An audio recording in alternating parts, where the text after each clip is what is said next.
Você está ligado na melhor, número 1 é a Rádio Chapecó. É mais inovação, é muito mais canção, a vida aqui é feita de emoção. Rádio Chapecó, a amiga da gente. ZYJ 749, Rádio Chapecó, 1330 kHz, 10.000 watts de potência. Rádio Sociedade Oeste Catarinense Limitada. Rádio Chapecó, a rádio da família.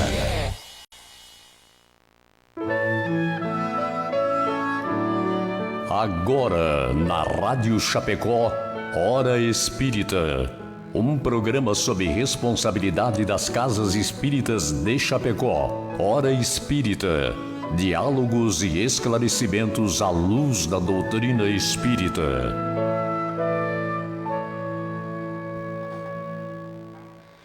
Muito bom dia a todos os nossos ouvintes e internautas. Hoje, 22 de agosto de 2020, estamos iniciando mais um programa Hora Espírita, que vai ao ar todos os sábados, das 8 às 9 da manhã, pela Rádio Chapecó AM. O programa Hora Espírita é um programa que está sob a responsabilidade das Casas Espíritas de Chapecó, filiadas à Federação Espírita Catarinense e pertencentes à 12ª União Regional Espírita. E tem por objetivo trazer a este espaço temas de interesse geral, passagens do Evangelho ou ainda a codificação espírita, para que possam ser estudados à luz da doutrina espírita. E o programa de hoje traz o tema da obra Pensamento e Vida.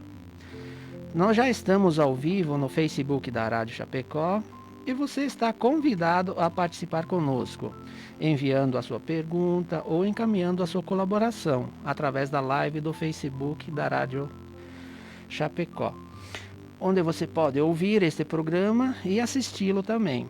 Através do WhatsApp você pode nos ajudar, o 2049 1212 e o telefone fixo 2049 1200, ou ainda pelo site da rádio www.radiochapecó.com.br. Lembramos também que o programa conta com a sua própria fanpage intitulada Hora Espírita Chapecó, canal do YouTube e perfil no Instagram. E você, ouvinte querido, está convidado a conhecer, curtir e compartilhar nossas redes sociais. Lá você encontra todos os programas anteriores, informações sobre as Casas Espíritas de Chapecó e região, e pode ver o anúncio dos próximos programas. E na equipe de trabalho de hoje, desta manhã, contamos com a presença da nossa amiga Sandra Cusseira, da Casa Espírita Bezerra de Menezes. Bom dia, Sandra, seja bem-vinda. Bom dia, Rony, bom dia, Josué, bom dia a todos os nossos ouvintes, que tenhamos um ótimo programa. Do nosso querido amigo Josué Gamborg, da Associação Espírita Nosso Lar. Bom dia, Josué. Bom dia, Rony. Bom dia, Sandra. Bom dia, Matheus. Com a máscara do Grêmio, parabéns pela escolha. E esse que vos fala, Rony César Pedó, da Casa Espírita Amor e Caridade.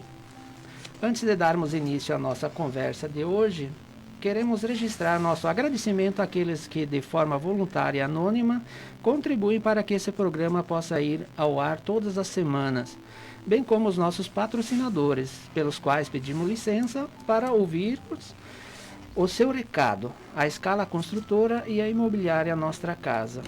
A construtora Scala acredita que estruturar uma obra pede valores fortes na sua essência, que geram confiança e grandes realizações. Foi assim que construiu seu know-how de mais de 25 anos no mercado de obras industriais, com dedicação, respeito, seriedade, o comprometimento com o conhecimento, o aprimoramento tecnológico, segurança e o maior valor de todos, o compromisso com a realização de cada cliente. scalaconstrutora.com.br. Nós compreendemos o valor das escolhas, a profissão que vai conduzir o nosso futuro, o caminho que queremos para a vida, as pessoas que nos farão suspirar e acreditar que o destino pode ser incrível. Não são escolhas simples e nem fáceis. E tudo bem ter dúvidas diante de tantas possibilidades. Às vezes a vida se encarrega em nos direcionar às melhores escolhas. Nossa Casa.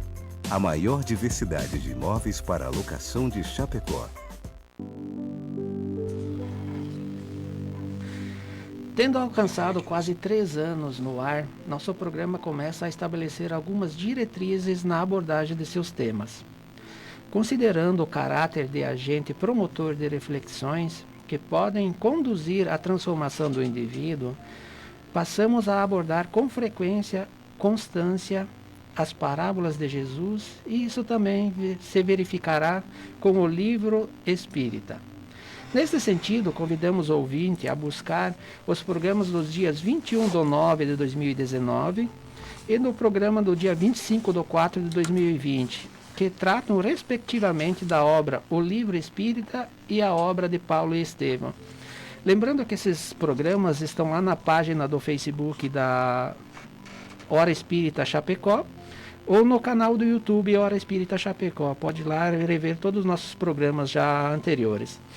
Dentro desta proposta, abordaremos hoje a obra de Pensamento e Vida. Como já dito, muitos que chegam ao Espiritismo são atraídos pelo fenômeno, mas o que transforma é o conhecimento, a compreensão, dentro de nossas possibilidades e limitações, das verdades espirituais, trazidas à luz pela doutrina dos Espíritos, e que encontram complementação de inestimável valor nas obras psicografadas por Francisco Cândido Xavier, sobretudo as de autoria de Emmanuel.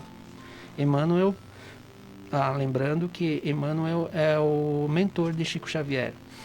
Não pretendemos esgotar o tema, o que seria impossível. Antes guardamos a intenção de instigar ao ouvinte para que se torne também um leitor.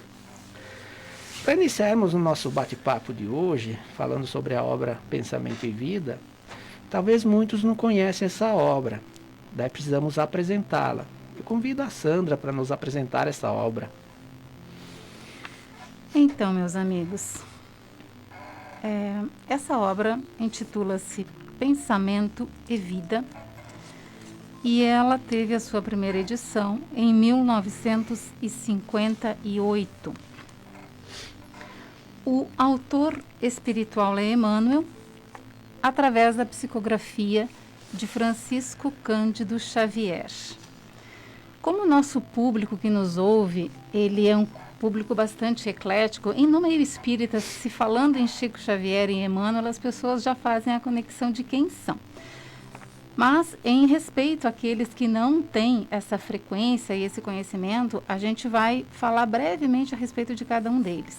Francisco Cândido Xavier, ele é muito conhecido como o médium que foi, né?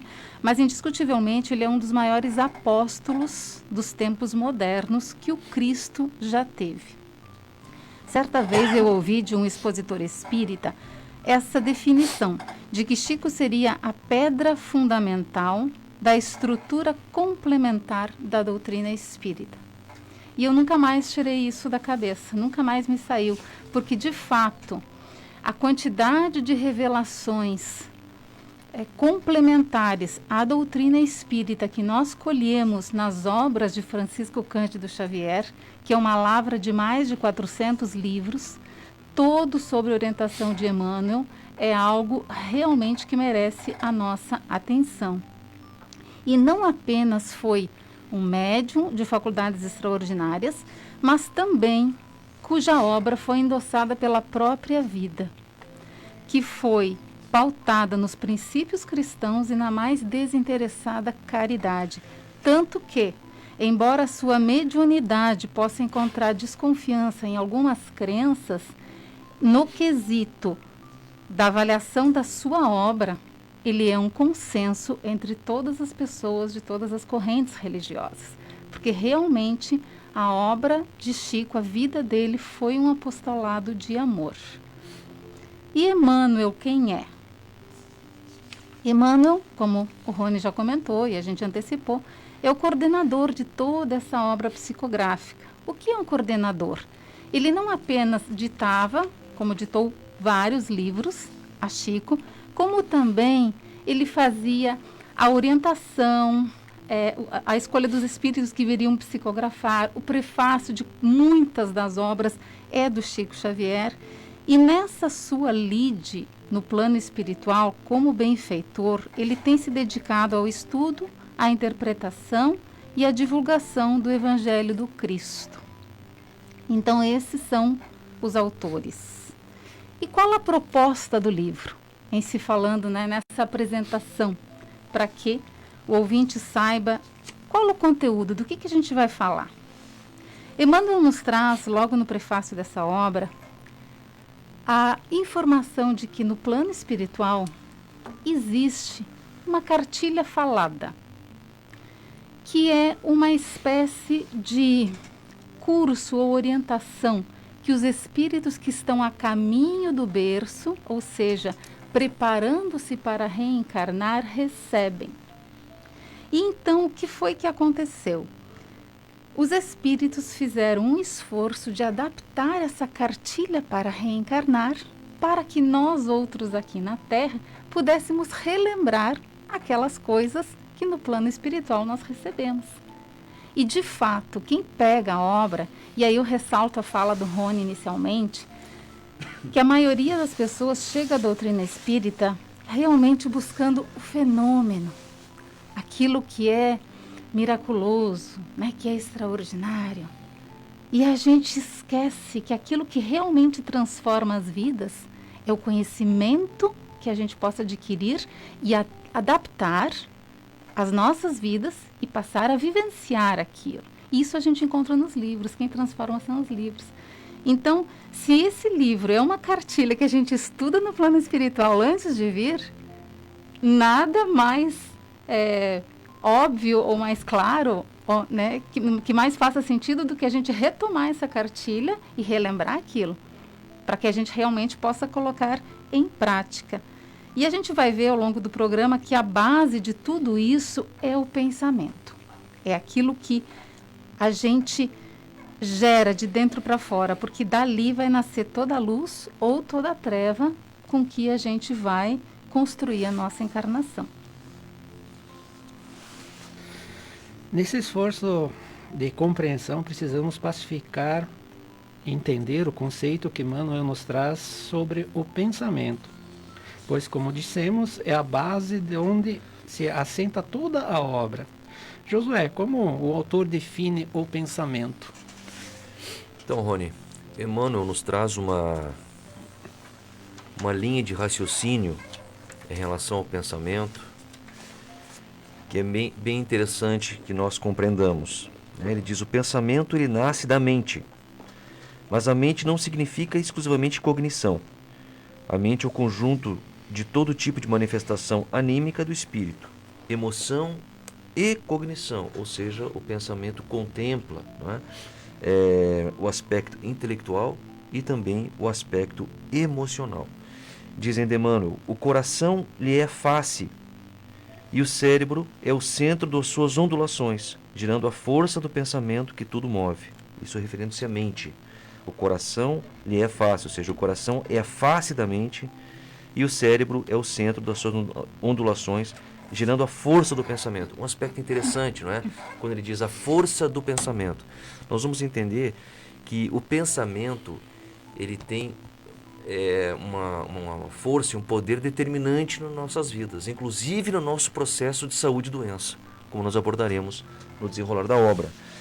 Então, com relação àquela linha de raciocínio, Rony, que eu mencionei, veja como é que Emmanuel trabalha esta ponte como se fosse uma equação. Ele diz assim: o reflexo esboça a emotividade, ou seja, o reflexo é aquilo que nos chega de fora, não é? É o estímulo externo que provoca a emotividade. Essa emoção, às vezes ela é autômata, às vezes ela é quase instintiva, não é? Que é o reflexo, dentro também daquela máxima da lei de causa e efeito, ou seja, eu recebo um estímulo externo e eu reajo de tal maneira. Então, essa reação é a emotividade. A emotividade, ela vai plasmar uma ideia. Aí é que começa um ponto determinante. Plasma a ideia, e a ideia, ela vai determinar a atitude e a palavra que comandam as ações, que fica lá no final da linha. Então, o início deste raciocínio começa com o reflexo, que nós não temos controle. A vida nos apresenta aspectos 1000, situações positivas, situações negativas, alegrias, tristezas. A reação é a emoção. A emoção, às vezes, nós não controlamos. Contudo, nós podemos sim controlar esta fase daqui por diante, que é a ideia.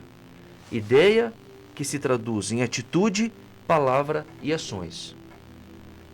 Então eu tenho que ter domínio das minhas ideias, no máximo possível. Saber controlar as minhas emoções, não é? Para determinar qual é o tipo de ação. Porque a minha ação vai ser importante ou vai impactar na minha própria vida e também na vida daqueles que estão comigo, não é? E onde é que entra o pensamento nessa história? O pensamento é exatamente, ele começa a se formar exatamente depois desta cadeia, depois da cadeia da emotividade. Eu penso, aí a ideia é o pensamento. O que é que eu vou fazer com aquela situação negativa que me apresenta? Aí que está o ponto. O que eu vou fazer? Ou eu vou deixar levado pelos instintos primitivos, pela impulsividade? Não. Eu vou dominar a minha mente e vou trabalhar meu pensamento para que a minha atitude e a minha palavra produzam ações positivas. Ações positivas. Não é? O pensamento, eu costumo usar muita ideia também de André Luiz, né? Na excelente coleção da obra espiritual, da Vida no Mundo Espiritual, também tido como uma dos complementos da codificação, como a Sandra colocou muito bem, Chico Xavier como pedra fundamental da complementação da doutrina dos espíritos, e André Luiz tem um tratado sobre a mente, né, dizendo que a nossa mente é como se fosse a nossa casa, não é? Então repare, quem é que não quer uma casa limpa? Quando a nossa casa está suja, está empoeirada, o que nós fazemos intuitivamente? Nós limpamos. Nós fazemos a asepsia da casa. A nossa mente é como se fosse a nossa casa. Os pensamentos negativos, as ideias autodestrutivas, elas são miasmas, elas são sujeira, imundícies que precisam ser varridas e precisam ser limpadas da nossa casa mental. Essa é a expressão que utiliza André Luiz, casa mental. Não é? Que tipo de pensamento nós vamos nutrir? É uma questão de escolha, de opção. Nós sempre estamos fazendo escolhas, não é? Então, e nós temos esse controle? Sim, temos esse controle. Quando nós temos a consciência de que nós precisamos dominar os nossos sentimentos. Então, concluindo, veja a linha de sucessão, a sucessão de ideias. Reflexos que nós não temos controle causam emoções, que muitas vezes são instintivas. As emoções vão causar ideias, ou seja, pensamentos, que vão implicar atitudes, palavras e ações. E as ações é aquilo que se produz no mundo dos fatos, no mundo fenomênico. É como eu me expresso diante da vida, é como eu me movimento diante da vida. É muito interessante esse raciocínio e essa linha de continuidade, e aí a gente vê por que a obra chama Pensamento e Vida. Porque, como tu bem colocaste, né, Josué, não está sob o nosso controle, embora a gente muitas vezes gostaria que estivesse, e guarda a ilusão de que a gente tem o controle da vida, né?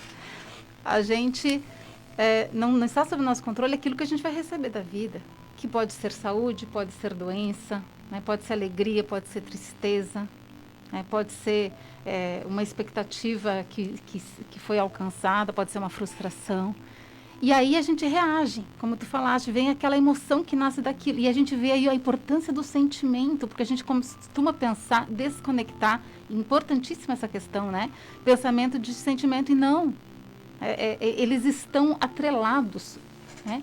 Então, eu não consigo ter controle sobre aquilo que me chega, e a reação que eu tenho é praticamente instintiva. Mas a partir daí, o que eu vou fazer com o que aconteceu comigo está na minha mão.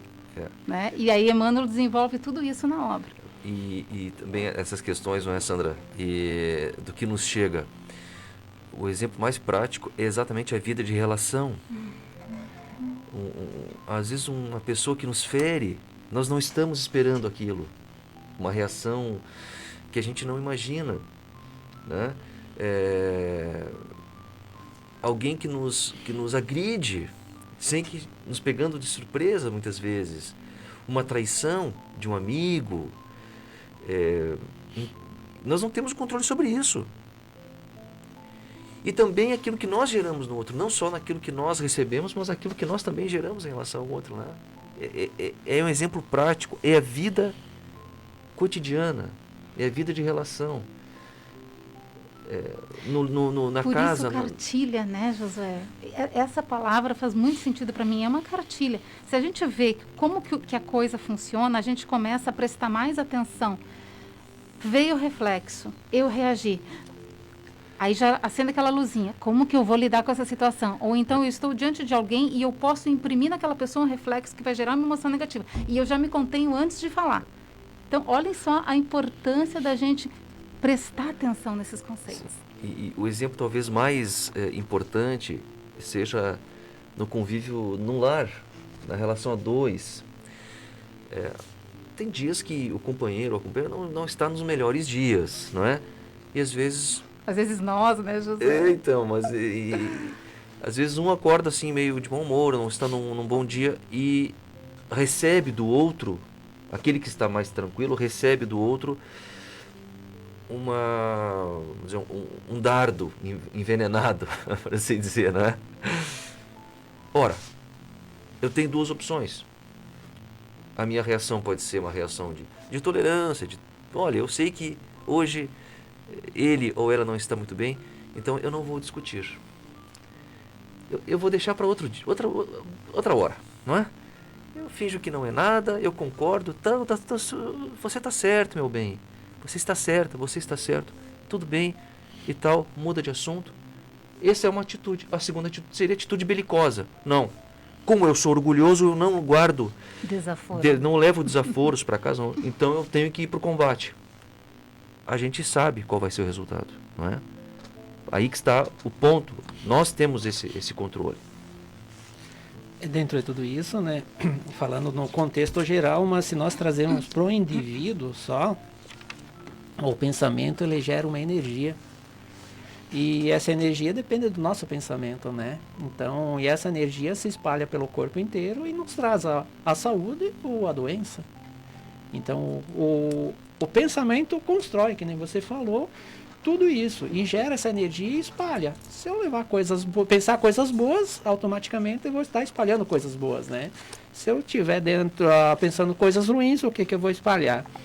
Mas dentro de tudo isso, o autor traz também uma definição abstrata do que a mente é o espelho da vida em toda a parte. Sandra, o que podemos interpretar sobre essa fala? Rony, querido, eu custei muito a entender. A mente é o espelho da vida em toda parte. Quanto refleti a respeito para compreender o que Emmanuel queria nos dizer, ou quer nos dizer com isso. Até que a gente vai estudando aqui e ali, as luzinhas se acendem. Então, vamos imaginar um espelho. O que é um espelho? É uma face que pode estar mais ou menos limpa. O Josué usou o exemplo da casa mental que a gente precisa higienizar, né? Então, essa face, ela pode estar mais ou menos brilhante, mais ou menos limpa. E ele compara, então, a nossa mente a um espelho. E esse espelho, o que a gente faz com ele? A gente recebe os reflexos da vida, que foi aquilo que o Josué falou antes. A vida nos manda os estímulos. Todos, os bons e os menos bons. Porque a gente gostaria que acontecessem somente coisas boas na nossa vida. Mas se não fossem os desafios, nós não sairíamos do lugar. Então, viver com a expectativa de que os desafios não chegarão é um pensamento muito pueril, muito ingênuo. Eles chegarão. né? E aí, em sendo um espelho, a gente vai receber o reflexo e vai devolver uma imagem.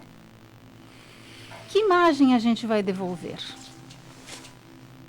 Isso depende do quanto esse espelho foi trabalhado, foi polido, foi desincrustado da rocha que é o nosso coração. E aí, Emmanuel, lá na página 24, inclusive num outro capítulo que já não trata mais da mente, o capítulo que trata da educação, ele nos traz um complemento que para mim fez muito sentido. Veja só.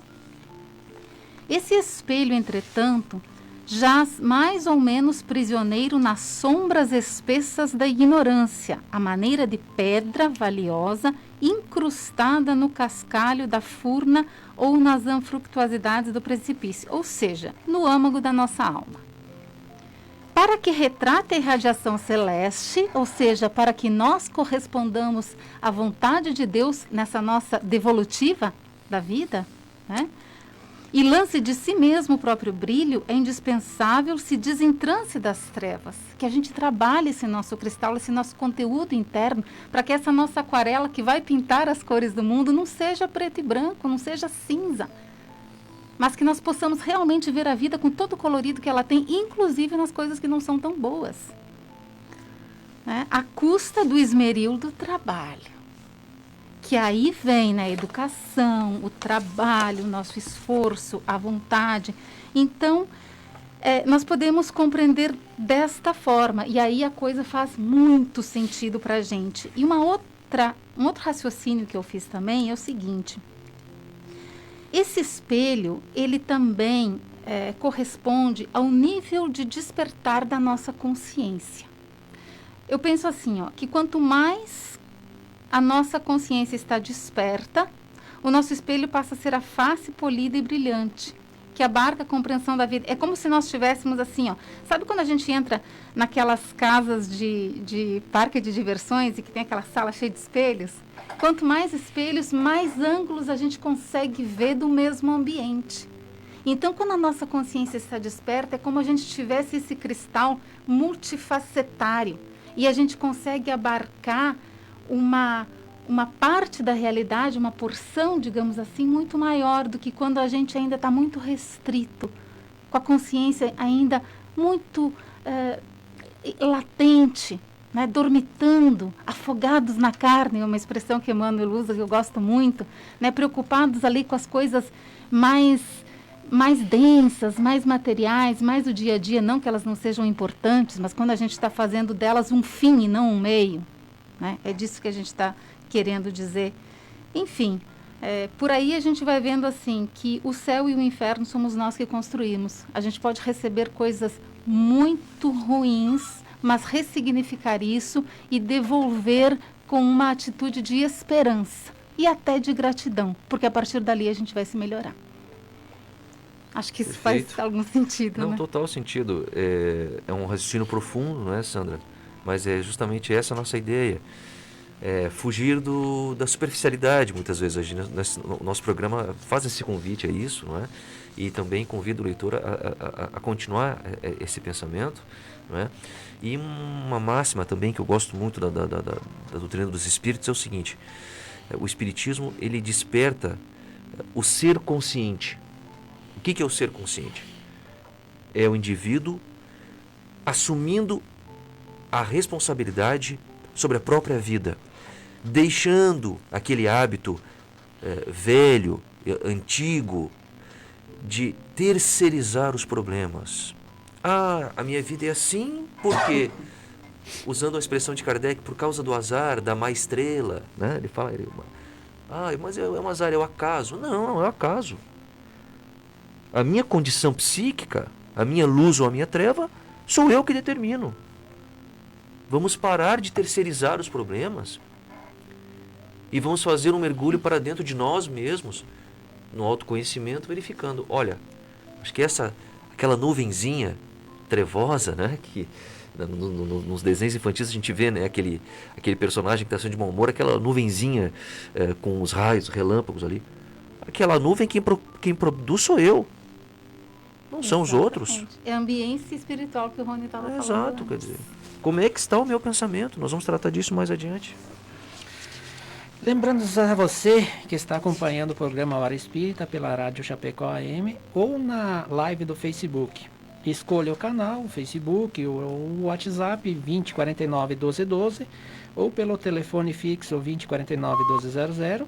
Envie a sua colaboração, sua pergunta, sua dúvida, que estaremos respondendo no ar. Ou, se não conseguimos, não dá tempo, a gente responde particularmente. Vamos interagir com nossos que nos assistem aqui. A Marisa dando bom dia, nos assistindo. A Aline, um ótimo e iluminado dia a todos e que tenhamos um excelente programa. Muito obrigado, Aline. Ivone, bom dia, paz e luz a todos. A Graciela, bom dia. A Cleice, bom dia. A Eloá nos assistindo.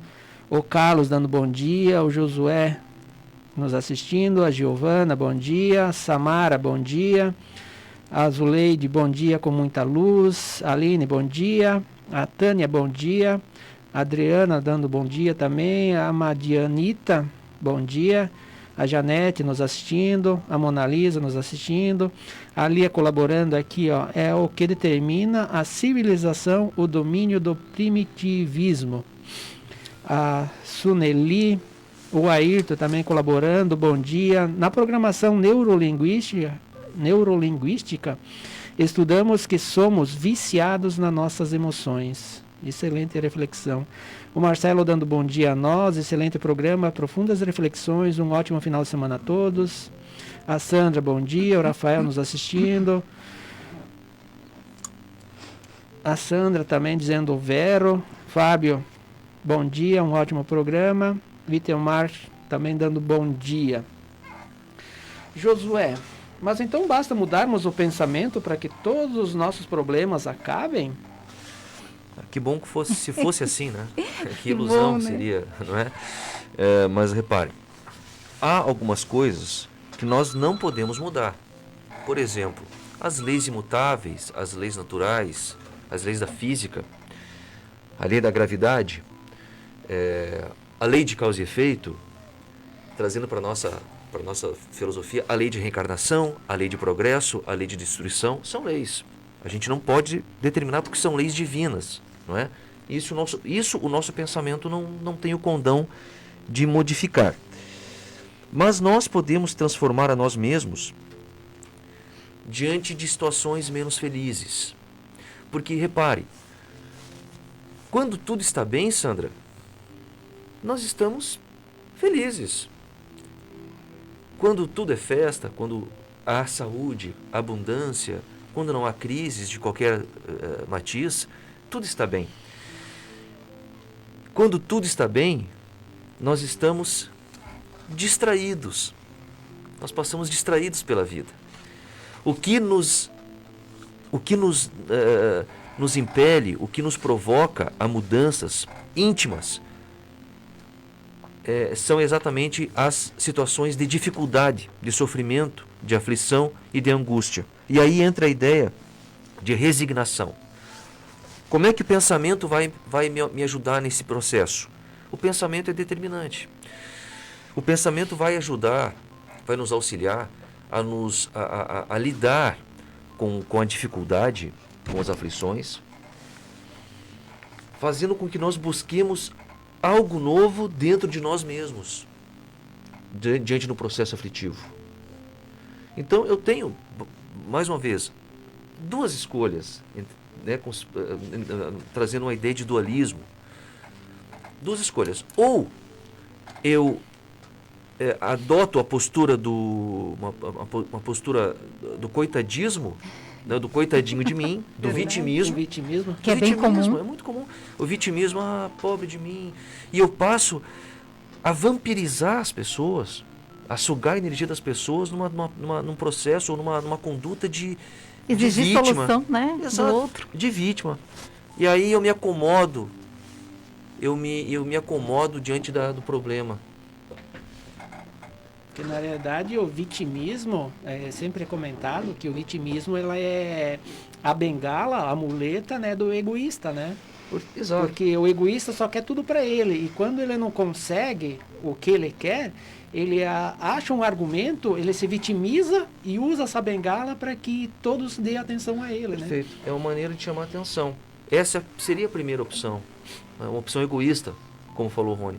Segunda é usar a máxima do Nazareno quando ele diz no Sermão do Monte: bem-aventurados os que sofrem, porque serão consolados.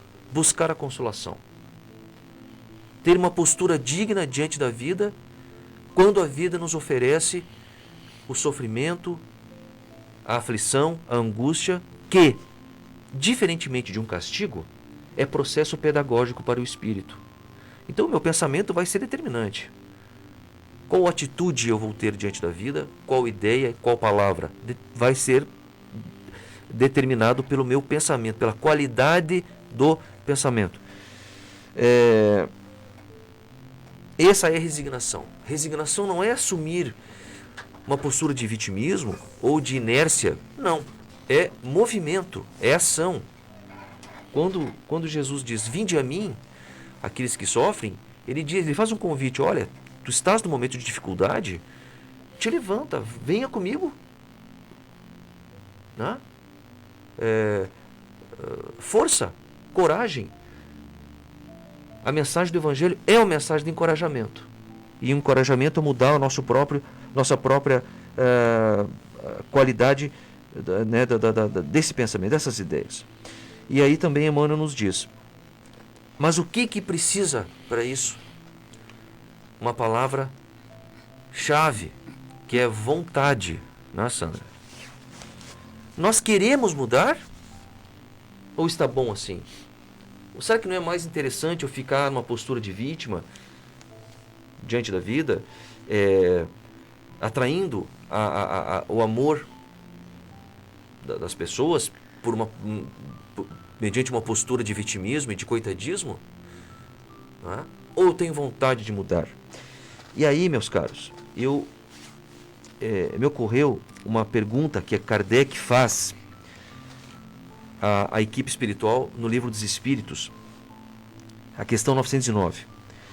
Pergunta a Kardec à equipe espiritual: o homem poderia sempre vencer as suas más tendências pelos seus esforços? E aí vem a resposta: sim, e algumas vezes por fracos esforços. Veja o que os Espíritos falam. É a vontade que lhe falta. E depois vem uma interjeição: ah, quão poucos dentre vós fazem esforços. Gente, às vezes o esforço que demanda é pouco para que nós possamos mudar as nossas más tendências e também os nossos maus pensamentos. Qual é a conclusão? Nós não estamos fazendo nem o mínimo do esforço. Tu tens vontade? Quando Jesus pergunta ao paralítico de Betsaida: tu queres te curar? O paralítico que está lá no catre há anos: tu queres ficar curado? Então levanta, pega o teu catre e vamos embora, meu amigo. Não é? É a vontade. Olha o que a Lia colocou aqui sobre isso que tu está falando, Josué. Quem se pronuncia vítima não quer ajuda, procura aliados. Na verdade, a gente quer mais ou menos isso, né? A gente quer chamar a atenção, né? Conseguir o dó das pessoas e que aquelas pessoas realmente reforcem o teu pensamento, né? E a gente acaba assim, todo mundo, ao invés de puxar aquela pessoa para cima, a pessoa acaba puxando os outros para baixo. Exato. Verdade. É bem complicado essa postura. Mas eu acho que com relação a isso,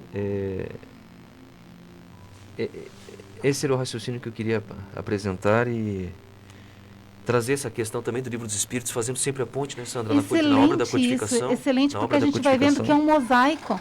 As obras estão correlacionadas, né?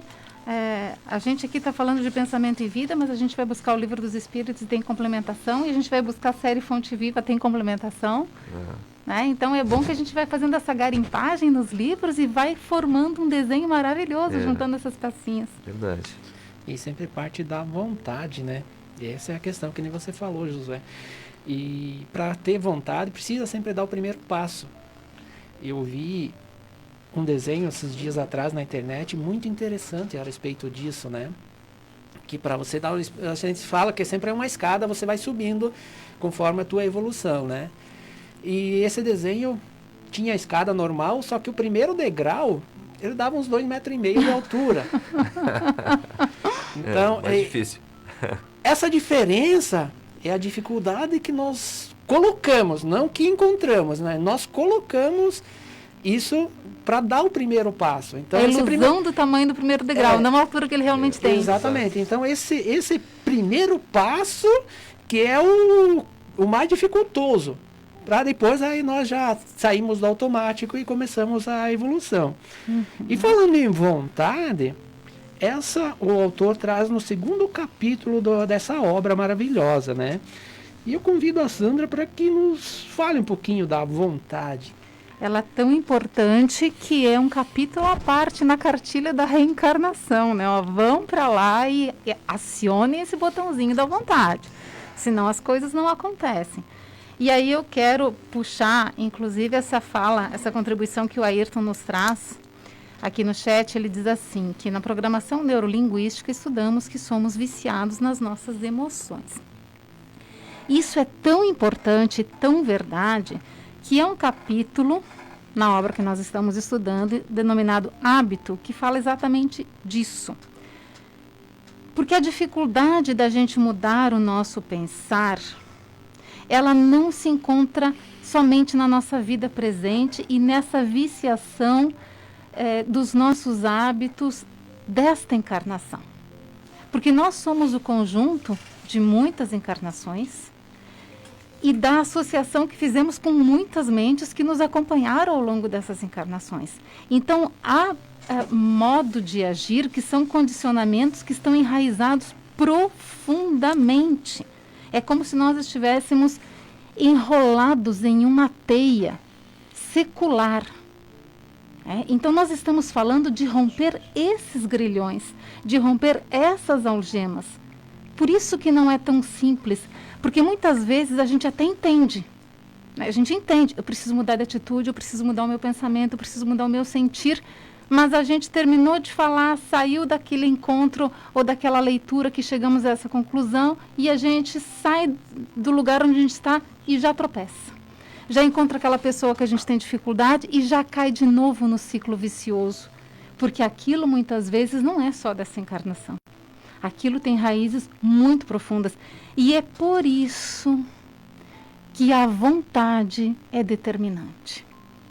E a vontade é algo que a gente aciona de sã consciência. A gente precisa parar e dizer, eu quero mudar. É difícil, mas eu preciso, eu quero e eu vou. E aí, Emmanuel nos traz, nesse 2º capítulo intitulado Vontade, uma definição maravilhosa, dizendo que a vontade é a gerência esclarecida e vigilante governando todos os setores da ação mental. E nesses setores, ele divide a mente em 4 grandes departamentos, que é o desejo, a inteligência, a imaginação e a memória. E nos diz que a vontade é aquela gerente desta pequena empresa que é a nossa mente. Porque se nós deixarmos o desejo sem a gerência da vontade, nós podemos, pelo saciar de um desejo que vai trazer um prazer no curto prazo, a gente pode colher aflições que vamos, durante séculos, ter que sofrer. Então, a vontade é que tem que colocar o cabresto no desejo. A inteligência é uma força grandiosa, mas se a vontade não lhe dirigir, a inteligência pode produzir determinadas situações que vão nos levar ao crime. Se nós não deixarmos que a vontade dirija a nossa imaginação, que também é uma força produtiva maravilhosa, a imaginação pode criar medos, monstros, ciúmes e a gente se perde também pela imaginação. A memória, que é onde a gente grava todas as nossas experiências para que façamos os nossos aprendizados. Se a vontade não lhe dirigir os passos, nós podemos nos fixar naqueles acontecimentos menos felizes e acabarmos patinando na culpa. Então vejam só, quando nós acionamos a vontade e ela passa a dirigir todas essas potências da alma, a gente vai ter canalizado tudo que a gente tem em germe para o bem. E vão crescer como virtudes e não como vícios. Então, olha a importância, só que é um botãozinho que a gente tem que acionar. Não é isso, José? Perfeito, é isso mesmo. Basta a gente ter consciência dessas questões, não é, Sandra? E querer mudar. Está nas nossas mãos. A nossa vida... É o que tu disseste, né? Querer. Nós temos que ter o controle sobre a nossa vida e as nossas... quem dirige a nossa vida. Nós somos os senhores das nossas vidas. Não é? E mais uma vez, vamos abandonar o hábito de terceirizar os problemas. Assumir o leme da própria vida, né? Isso. Tem um capítulo também, Josué, que fala sobre a associação do pensamento entre as pessoas. Isso teria impacto no esforço que a vontade precisa para dirigir isto? Rony, a palavra-chave aqui é associação. Não é? Associação de pensamentos entre as pessoas. E como nós somos espíritas, eu sou obrigado a puxar alguns ganchos aqui. Do que trata o espiritismo? Das relações ou da influência dos espíritos sobre a matéria. Ou as relações entre encarnados e desencarnados. Certo? Então, a primeira premissa: existe relação entre espíritos desencarnados e encarnados e vice-versa. Existe simbiose? Sim. Existe relação? Sim. Esse é o primeiro ponto. Segundo ponto. Livro dos Espíritos, questão 459. Vamos beber na fonte... Eu adoro essas relações, correlações, né? Vamos beber na fonte de Kardec, Sandra. Isso mesmo. 459. Kardec pergunta aos espíritos: os espíritos influem sobre os nossos pensamentos e as nossas ações? E aquela célebre resposta: a esse respeito, a sua influência é maior do que credes, porque frequentemente são eles que vos dirigem. Não é? Ou, em outras traduções, de ordinário ou de regra, são eles que dirigem vossas ações.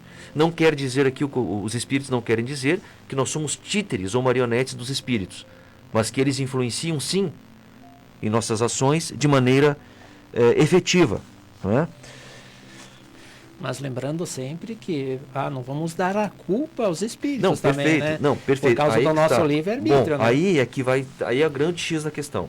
Lá no capítulo 8, Associação, Emmanuel diz assim: se o homem pudesse contemplar com os próprios olhos as correntes de pensamento, reconheceria de pronto que todos vivemos em regime de comunhão, segundo os princípios da afinidade. Estamos falando em associação. A afinidade é que vai determinar a associação. Mais adiante, ele diz: assimilamos os pensamentos daqueles que pensam como pensamos. Assimilamos os pensamentos daqueles que pensam como nós. E na sequência ele diz: sentindo, mentalizando, falando ou agindo, sintonizamos-nos com as emoções e ideias de todas as pessoas, encarnadas ou desencarnadas, da nossa faixa de simpatia. Nós atraímos os pensamentos daqueles que estão pensando como nós. É como se nós fôssemos escolher uma estação de rádio, Rony, uma estação ou um canal de TV. As ondas, elas estão em toda parte. O pensamento, ele tem uma feição de materialidade, inclusive. Se a gente for pesquisar na literatura espírita, ele diz: o pensamento é semimaterial. As ondas de rádio, a gente não vê, mas elas existem. As ondas de internet, a eletricidade, elas existem. O pensamento é exatamente isso. E nós podemos fazer associações com aqueles que pensam como nós. Aí eu me lembrei de outro ponto interessante, uma outra correlação, Sandra. Lá em Hebreus, quando Paulo de Tarso diz o seguinte, como a ideia é a associação, ele diz assim: vivemos cercados por uma nuvem de testemunhas. Não é? Quando fala em condomínio, em associação. Por uma nuvem de testemunhas. Que testemunhas são essas? Não são só as testemunhas do plano físico, especialmente as testemunhas do plano espiritual. Aí, prosseguindo o raciocínio, que tipo de testemunhas são essas? Depende. Depende do nosso padrão vibratório, da nossa frequência vibracional, do nosso pensamento. Quem é que está me acompanhando? Os meus afins. Como eu penso é aqui que vai determinar a qualidade das minhas companhias. Então, reparem, existe uma máxima em espiritismo, não é, que faz uma brincadeira com aquela ideia, com aquele ditado popular. Tem um ditado que diz assim: diga-me com quem andas, que direi quem és. Não é isso? Trazendo para o espiritismo, a máxima ficaria assim: diga-me o que pensas, que te direi com quem andas. Quem são as minhas testemunhas? Quem são os meus parceiros? Quem são os meus associados? Depende daquilo que eu estou emitindo. Não é? Porque a mente é dínamo gerador de energia, e o meu pensamento é que vai determinar a minha companhia. Isso pode ficar um pouco abstrato se a gente pensar só nos desencarnados, mas para que o nosso ouvinte faça um exercício, como que nós escolhemos os nossos grupos de amizades? Né? Os agrupamentos que a gente acaba construindo e que a gente sente prazer de estar. A gente não está ali justamente por afinidade de pensamento, de gosto, de intenção. Isso acontece no esporte, a gente vê aí hoje o ciclismo, né, que está sendo muito praticado. Então se encontram aqueles que gostam de pedalar, assim como se encontram aqueles que gostam de correr, assim como se encontram aqueles que gostam de beber, assim como se encontram aqueles que gostam de conversar sobre assuntos diversos. Né? Então não imaginemos que isso acontece apenas entre aqueles que nós enxergamos. Mas nós estamos atraindo pelo nosso sentir e pensar os desencarnados que sintonizam e sentem e pensam da mesma forma. Tudo é afinidade e tudo é sintonia. E essa é uma das chaves, né, que explica o processo da mediunidade. Exato. Sintonia. Não é?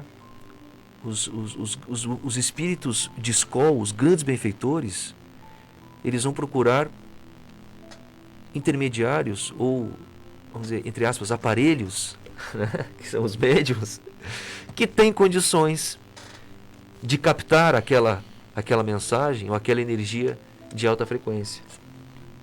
Não é mesmo? É a seleção natural pelos nossos pensamentos, as nossas vibrações, né? São as seleções naturais que faz. Lembramos você que está ouvindo e acompanhando o programa Hora Espírita pela Rádio Chapecó AM ou pela live do Facebook. Escolha o canal, pode mandar ainda sua dúvida, sua colaboração. E vamos compartilhar com nossos amigos aqui, a Lidiana. Adoro ouvir a Sandra, parabéns a todos, bom dia. A Isabete manda um bom dia. Loreni dando um bom dia. A Zaira, bom dia. A Ivone, bom dia. Nós estamos nos encaminhando para os minutos finais. E se você não conseguiu acompanhar este programa desde o começo, acesse a página no Facebook Hora Espírita Chapecó, ou vai estar lá no canal do YouTube Hora Espírita Chapecó, esse programa completo, ou os programas anteriores também você pode acessar lá. Ele veja desde o início, né? Lá você também encontrará todas as edições dos programas anteriores, como eu já falei. Agora pedimos licença para que possamos ouvir o recado dos nossos patrocinadores, Imobiliária Nossa Casa e a Escala Construtora. Nós compreendemos o valor das escolhas, a profissão que vai conduzir o nosso futuro, o caminho que queremos para a vida. As pessoas que nos farão suspirar e acreditar que o destino pode ser incrível. Não são escolhas simples e nem fáceis. E tudo bem ter dúvidas diante de tantas possibilidades. Às vezes a vida se encarrega em nos direcionar às melhores escolhas. Nostra Casa. A maior diversidade de imóveis para a locação de Chapecó. A construtora Scala acredita que estruturar uma obra pede valores fortes na sua essência, que geram confiança e grandes realizações. Foi assim que construiu seu know-how de mais de 25 anos no mercado de obras industriais, com dedicação, respeito, seriedade, o comprometimento com o conhecimento, o aprimoramento tecnológico, segurança e o maior valor de todos, o compromisso com a realização de cada cliente. scalaconstrutora.com.br. Percebemos que as lições são realmente inúmeras e constituem de fato uma cartilha, como a Sandra nos comentou já no programa, um roteiro para a encarnação. Perguntamos, o que outros pontos destacaria para o ouvinte a respeito dessa obra, Sandra? Olha só, são muitos, né? Muitos. Mas a gente não pode abordar todo, até porque o nosso desejo aqui é instigar o nosso ouvinte para que vá ao encontro da obra, que faça essa experiência, que se permita tocar-se. Então, que o nosso ouvinte também se transforme em um leitor da obra Pensamento e Vida. Mas um capítulo em especial, enquanto eu relia essa obra para o programa, me tocou, porque eu fiz uma conexão com o nosso modo de vida moderno, que é o capítulo 21, intitulado Dever. E por que isso me tocou? Porque nós vivemos em uma sociedade que, via de regra, clama muito por direitos. E a gente ouve aí, são os nossos direitos, e instigando as pessoas a buscarem os seus direitos. E se torna quase ofensivo se falar em deveres, que é o que antecede o direito. A gente ganha direito se cumpriu antes algum dever, né? Partimos dessa premissa. Então, Emmanuel vem e nos socorre nessa compreensão do que seja o dever, que parece hoje que é algo meio feio, né?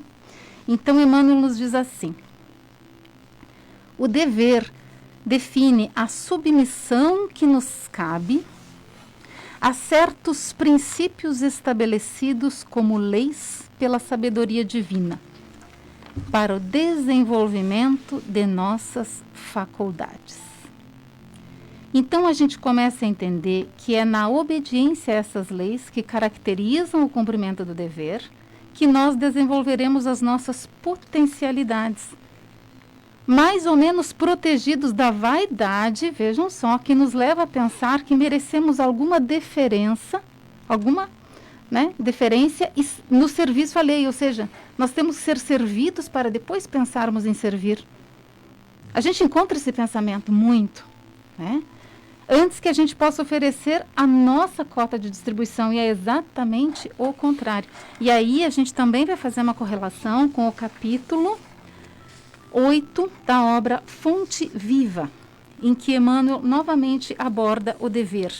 E ele diz assim: caracterizando-se por semelhante atitude, o colaborador do Cristo, seja estadista ou varredor, vejam bem, está integrado com o dever que lhe cabe, na posição de agir e servir, tão naturalmente quanto comunga oxigênio no ato de respirar.